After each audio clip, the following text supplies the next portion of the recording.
علامہ صاحب، عوام بہت پریشان ہے، ہسپتال بھرے پڑے ہیں،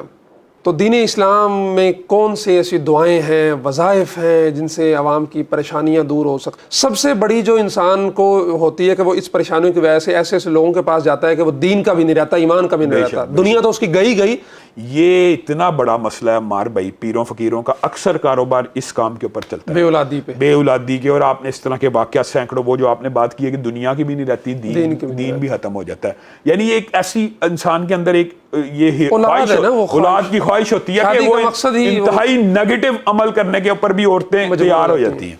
تو اس کا نہایت مجرب وظیفہ ہے ربی لا تذرنی فردم وانت خیر الوارثین، اور اس کے ساتھ کوئی بندہ 10 مرتبہ یعنی 10 تسمیہ استغفر اللہ کی نکال لینا تو قرآن پاک کی آیت ہے، اللہ نے کہا فَقُلْتُ اسْتَغْفِرُوا رَبَّكُمْ إِنَّهُ كَانَ غَفَّارًا يُرْسِلِ السَّمَاءَ عَلَيْكُمْ مِدْرَارًا وَيُمْدِدْكُمْ بِأَمْوَالٍ وَبَنِينَ۔ بیٹے بیٹے اللہ تعالیٰ استغفار کی وجہ سے اللہ کہہ رہا ہے میں دیتا ہوں، تو استغفار کی تسبیح اگر کثرت سے کی جائے، 10 تسبیح اگر ڈیلی نکالی جائیں اور اس کے ساتھ ربی لا تذرنی فردا وانت خیر الوارثین 313 مرتبہ ہر نماز کے بعد پڑھیں، اس کا بھی اثر میں نے دیکھا ہے بہت جلدی ہو جاتا ہے۔ علامہ ہشام الہی ظہیر آفیشیل چینل کو سبسکرائب کر لیں۔